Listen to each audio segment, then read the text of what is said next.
ทุกคนเลยน่าสงสารหลายทุกคนคายพรมแล้วก็สิซื้อเสื้อเนาะซื้อสบู่ไปพร้อมซื้อสบู่ป่ะสบู่ก็ซื้อเนาะสบายดีทุกคนสบายดียามนักเลงทุกคนเลยตอนนี้ก็ค่อยเองก็อยู่ที่หมู่บ้านเสาห้อมทุกคนบ้านเสาห้อมแล้วก็บ้านเสาบาททุกคนหลายๆคนมื่อนี้ก็สิไปหาเสาบาททุกคนก็บ่ได้ไปยามน้องด้นแล้วทุกคนก็ยังไงก็ฝากติดตามข่าวสารกันทุกคนมาสิพอน้องเลยบ่ทุกคนก็มื่อนี้ก็เป็นมื้อที่ว่าแดดห้อยทุกคนเลยเพราะว่าในหมู่บ้านนี่ก็ยังบ่ทันได้ซักเข้าให้ทุกคนยังไงก็ฝากไปติดตาม2บ่วงแล้วก็ฝากติดตามน้องบาททุกคนทางนั้นก็จะเป็นหมู่บ้านคือกันทุกคนเลยเห็นบ่อันนี้คือหมู่บ้านสะบึทุกคนหมู่บ้านสะบึทางนี้ก็เป็นฝั่งหนึ่งหรือเบื้องนั้นจะเป็นฝั่งหนึ่งทุกคนเลยเพราะว่ามันมีห้วยเห็นบ่ห้วยกันครั้งหนึ่งนี่ทุกคนเลยนี่ป้าบรรยากาศยามแลงทุกคนช่วงนี้เป็นช่วงที่เขาเจ้าเลี้ยงงัวเลี้ยงควายแล้วทุกคนเลยนี่ทุกคนหลังจากไปหาสาวบาปแล้วก็มาพอสาวโสดแล้วทุกคนเลย สบายดีเด้อสาวโสดบ่ได้สบายดีป่ะไม่ยังจะไปซื้อยังกินในเสื้อป่ะไปซื้อเสื้อโอ้น้องว่าจะไปซื้อเสื้อไม่ยังจะขายผมเจ้าฮะถ้าได้จะขายผมเจ้านะเมื่อวานนี้จะขายเท่าไรไม่เละไม่จีเอาเละไป3 เซนคิดไปไม่ไปคิดไปไม่ไปค่ะ3 เซนจะขายผมเจ้านะ3 เซน 10,000น้องขายผมเลยทุกคนเลยขายผมแล้วก็สิซื้อเสื้อแม่นบ่คือน้องแบบว่าหาเงินบ่เป็นทุกคนหาเงินบ่เป็นก็คือมีผมก็ขายผมเนาะ ไปซื้ออยู่ไสบัดนี้อุ่นโอ้เพิ่นสะอุ่นเขามาขายอยู่พี่บ่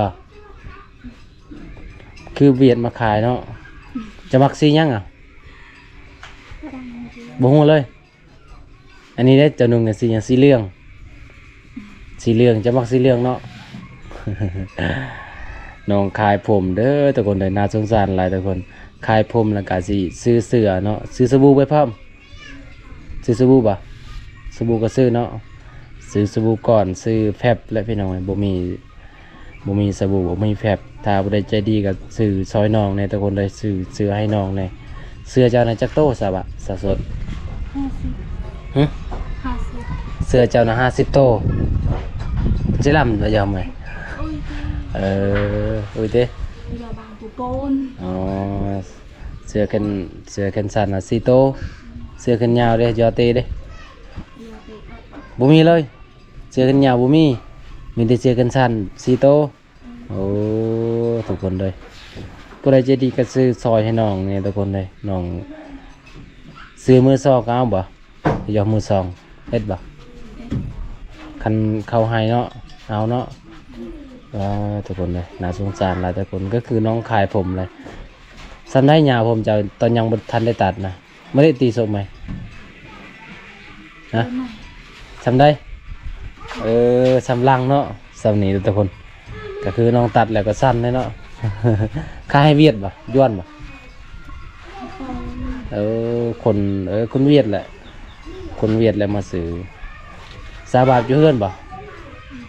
อยู่เฮือนลาเห็นยังสาบาบนะสาบาบตัด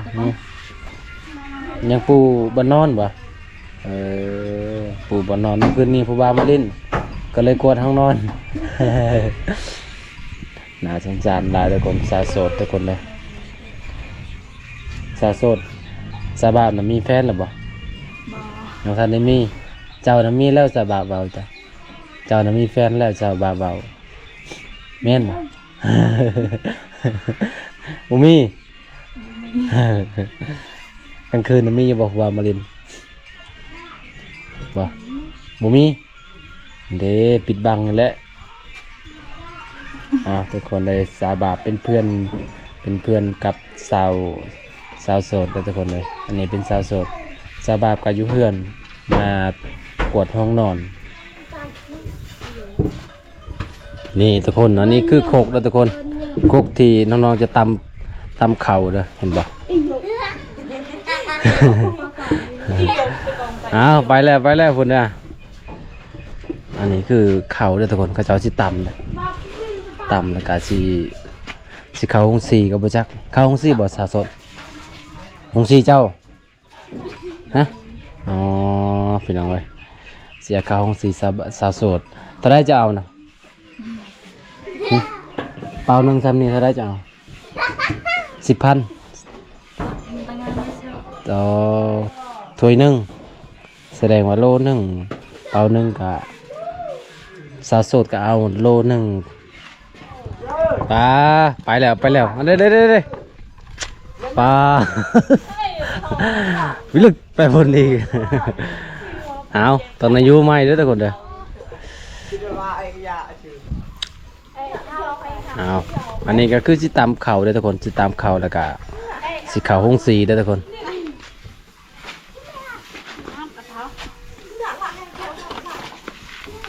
เอาตอนนี้มาพอสาบาบเด้อทุกคนเด้อเห็นยังได้สาบาบ ตามเข้าน้องก็สิตามเข้าด้วยทุกคนเป่านึงเลยเนาะบ่ได้เข้าของ4บ่เข้าเนาะมาตามก่อนถ้าเฮาบ่ตามดิเขาบ่สิให้เด้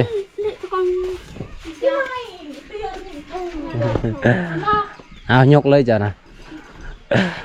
ต้องได้อันนั้นได้ทุกคนเลยต้องได้ยุ่งเอาได้ถ้าบ่ยุ่งบ่แพ้ดิก็อันนี้ขี้ดินเนาะนี่ทุกคนก็คือก้อนสีเข้าห้อง4กับต้องได้ตามก่อนได้ทุกคนเลยมาแม่สะสดมาตามน้ำเสาสะบาม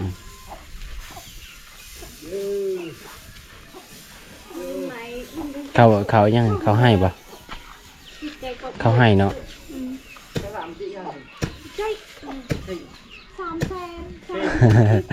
สาวโซนขายผม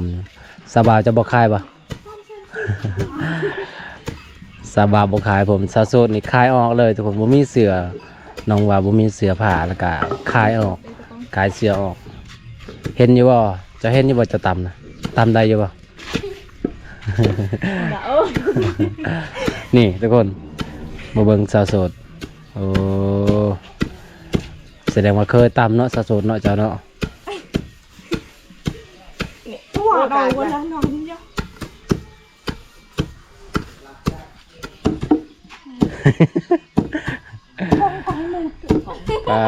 ทุกคนเลยเบิ่งบรรยากาศตอนแรงๆทุกคนมาเบิ่งสาวๆมาตามเขา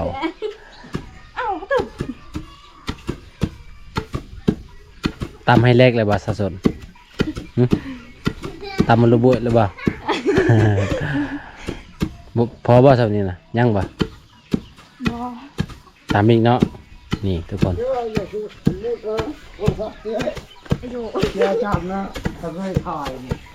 จะตามได้สาวโสดจะตามได้อันนี้นะฮะนี่โอ้ก็ได้ผัดเลยเจ้าเอาสะสดเฮ็ดสะสดต่ำบัดนี้คันเฮาบ่ต่ำนี่เข้ากับบ่ให้เข้าห้อง4เด้อทุกคนเลยคันจะไป4นี่เป้านึงนี่เท่าไดสบายเขาเอา 10,000คันเอาคันเงินน่ะ 10,000เอาเข้านี่ได้ซะจักจาน3จาน3ถ้วยเนาะ3ถ้วยจุดเบิ่ง2โลเลยทุกคนเลยแสดงว่าเอาเงินนี่ถึกกว่าคันเอาเข้านี่มันก็สิบ่ถึกเด้อทุกคนพอบ่เนาะก็คือสิตำมันนี่ก็ตำให้มันแหลกๆเด้อทุกคนเลยเห็นบ่เขาเจ้าก็บ่ได้ตำให้มันแบบว่าขาวเลยได้ก็ตำให้มันแหลกๆซื่อๆพอได้เข้าของสีได้หลังจากตำแล้วก็สิพาดอีกเด้อทุกคนเลยสิพาดออกขี้แกบ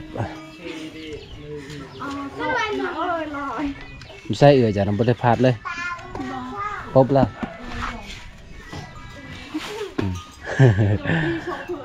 สบาบนี่บ่เข้ากล่องยานกล่องนี่ทุกคนเห็นบ่จุดนี้คือจุดที่เขาเจ้าพาดตลอดเลย ถ้าวาดอยู่ในติดกับเพื่อนมันก็สิบ่งามเลยทุกคน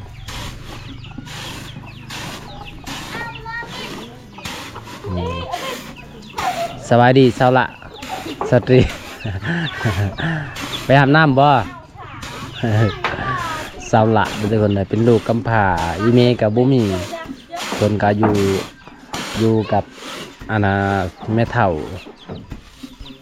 อยู่กับแม่เฒ่าพ่อเฒ่าเพื่อนอาณาแม่เฒ่าเช้าละกับพูนอยู่บนอาณาเฮือนเช้าแมวเนาะโอ้ยเป็นหวัดเช้าสบายไป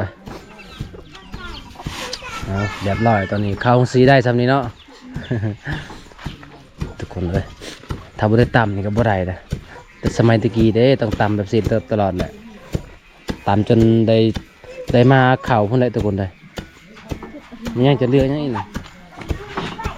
กลางมันบ่เดี๋ยวเอากลางมันพี่น้อยถ้าบ่เลือกกลางมันก็คงสีมันก็สิย่านนี่ คงสีหน่อยกันคงสีใหญ่นี่โอ้ซ้ำนี่นะสีไปเลยนี่เจ้าของสีคือซาโซดทุกคนเลยนี่น้องเป็นคนพิการตาทุกคนแต่ว่ายังสู้ชีวิตเฮ็ดเวียกได้เซยไปตักน้ำกับไปตักน้ำได้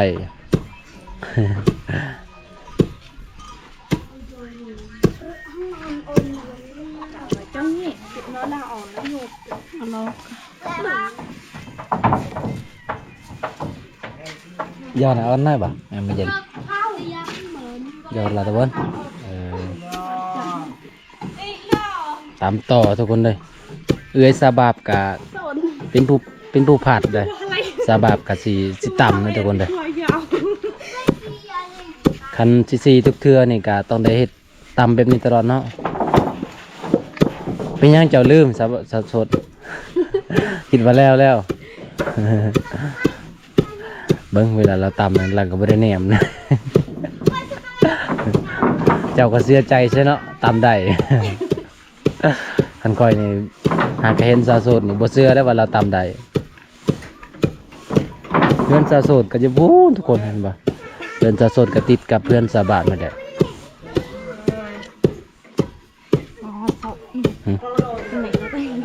ผมสาวโสดยังน้อยเดียวเนาะ chưa thấy ngà mà cũng nè nè nè sạn mà ngô việc nó nè được cái gì được ở ăn cái này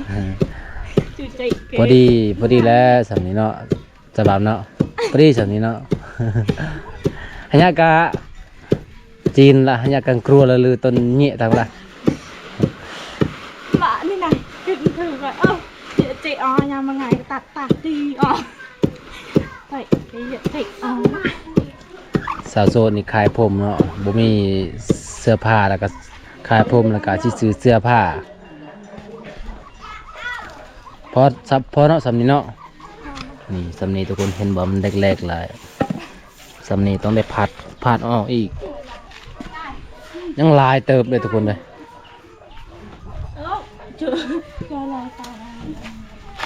นี่ผู้เอ้ยก็ยังโสดเด้อทุกคนเด้อยังบ่ทันได้แฟนยังบ่ทันได้ผัวจะกระซาบาบก่อนแล้วสิเอาผัวบ่จัก ซื้อนั่นได้เอื้อเจ้าฮะซื้อซื้อสาวอาเด้อทุกคนจักปีเหลือเจ้าฮอดบ่20 ปีบ่ฮู้เนาะเป็นหยังล่ะคือบ่เอาผัวบ่มีไฟอัก บ่มีไฟมักโอ้แม่นอยู่ว่าเจ้านี่บ่ได้มักข้าวบ่แม่นบ่มีไฟมักอีกน้อยเดียวประมาณ2เทื่อต่ำมันก็สิเบิดแล้วจังนั้นนะนี่ยามแรงๆทุกคนนี่โอ้สบานเขาเจ้าเอางัวเอาควายไปมัดเพราะว่ามาเตเลียงก็ต้องได้มัดเลยทุกคนเลยถ้าบ่มัดนี่ก็เอาตั้มโอ้เพราะว่ามันมีกลางนะทุกคนเห็นปะกลางเขานะ ก็คืออยู่ให้กับหูดเอาแล้วก็ใส่กระยังเพื่อจะได้โอ้ทุกคนเลยยามฝนจะมีตอนเขาหูดเขาก็คือฝนตกหนักเลยทุกคนเลยบางมือก็ได้หูดบางมือก็บ่ได้หูดบางทีก็ฝนน้อยนึงก็ต้องได้หูดล่ะเพราะว่าเฮาบ่หูดมันก็สิหล่นได้มันสิหล่นจากอันน่ะกกมันการมันทุกคน Thưa ăn là bán ra tháo.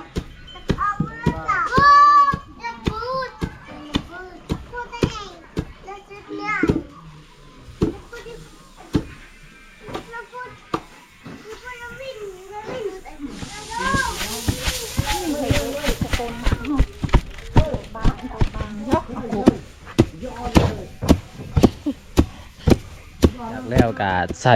ส่กระเป๋าต่างหากแล้วทุกคนเด้อเห็นบ่แล้วก็ใส่กระเป๋าสีขาวนี่เห็นบ่ยังลายเติบเด้อ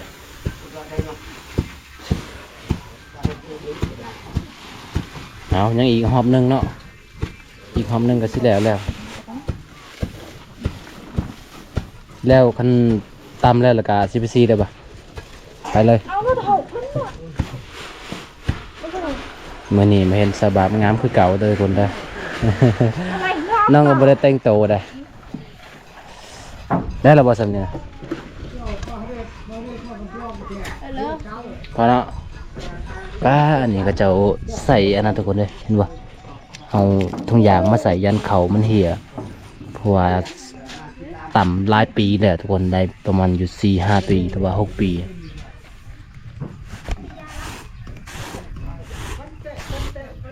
เปรอะเทยาคอยจ่า นั่งซอยนั่งตะเบิน Cha ở đây vậy. Như này, cha đồi này thân nó ăn thả nhiên. Chẳng họ tụ cả nhau đi. Ăn ở là chuyện cứ đây chờ hắn. เมื่ออยู่บ่สะสดสะบามเมื่ออยู่บ่เคยตำเลยกับบ่เมื่อยปานใดเนาะซักแล้วบ่เข้าให้เจ้านะยังฝนบ่ตกจักเทื่อเนาะฝนบ่ตกจักเทื่อทุกคนเอ้ยเป็นเดือนแล้วฝนบ่ตกนี่คันฝนบ่ตกนี่ซักบ่ได้เนาะมันแข็งดินมันแข็งถ้าฝนตกนี่ก็โอ้ซักได้แต่ละคนเด้อ Thao. Nó trầu ấy, nó thao nó coi em. ซ้ำกันเลยเนาะอันนี้เนาะอันนี้เขามาจังได้นี่น่ะแน่นอนดอกนะฮะ เพิ่นมาจังได้สะสดตรีป่ะคันโอนว่าวันตรีทุกคนสองงานเนี่ยตรีสองงาน ก็คือคน2 คนแล้วเนาะสามนี้เนาะประมาณตำประมาณ 2-3 บาททุกคน 2-3 บาทแล้วก็แล้วนี่เอาตำเท่านั้นอีก3 คนก็ตำได้ป่ะ 3 คนก็ตำได้เด้อทุกคนเด้อ Ta ở đây, có quả đò này, cô này cậu. ขกจนจะไปจนจะติ่งขกจนติ่งทุกคนเลยความแหงเนี่ยเขาต่ำถ้าเขาบุเคยต่ำนะก็คือมือแบบมือโป่งเลยทุกคน Ê, lô, lạ, ơi. เอาตามต่อสะสดผู้ได้นะผู้บ่าวเจ้าบ่ว้าว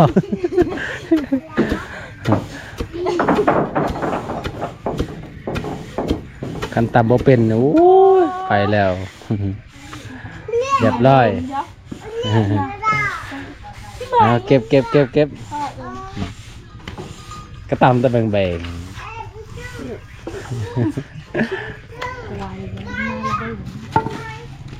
Không phải có, có. มันตกแล้วต้องได้เก็บพี่น้องถ้าบ่เก็บนี่ก็คือขลำเลย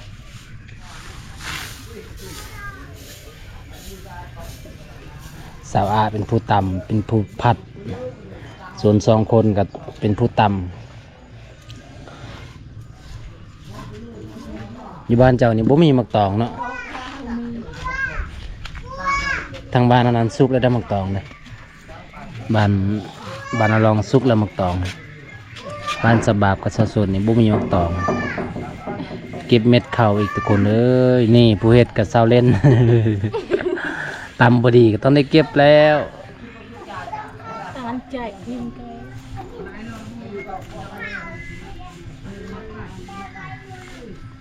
จะบ่เก็บช่วยบ่ บ่เห็น บ่เห็นเนาะ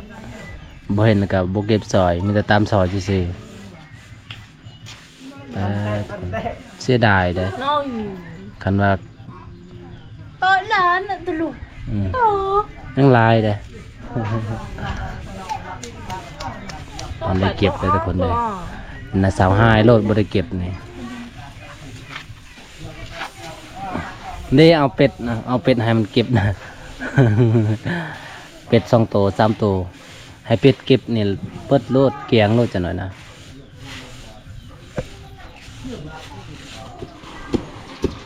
แห้งลิสาวสด ข้าวจนดอนออกเนาะจะต่ำเนาะบ่ได้ต่ำเสาเล่นเลยเจ้า ข้าวจนดอนออกเลยทุกคนเลยคือบ้านยังก็บ้านปุญญางนะตำข้าวโคกจนแตก ปลาเลยโคปลาเลยตะบาลเดียวกันกลบ เชียร์เรงทางการถึงปุถุเสียหลักทางเอ็ด ตะบาลปลาเอาล่ะ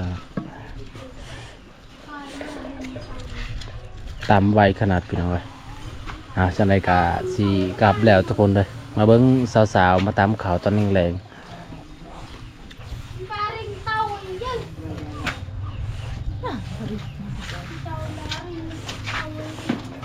ยังน้อยเดียวเนาะยังหอบหนึงสำเร็จแล้วบัดนี้ตัวได้สิตามอยู่นี่สาวเล่น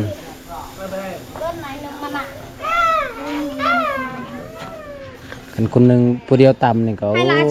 หลายรอบเติบได้ตำให้มันซื้อโลด วิลอาเลยเจ้ากูจะได้ขนาดตามต้นไม้เลย เนิ่มใช่เหรอ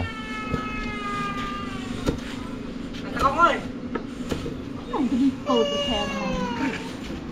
มัน ทุกคนตอนนี้ก็สิกลับเลยได้อทุกคนเลยเพราะว่ามาเบิ่งน้องๆตามข่าวซื่อๆมาเบียดวิถีชีวิตน้องๆมาตามข่าวตอนแรงๆทุกคนเลย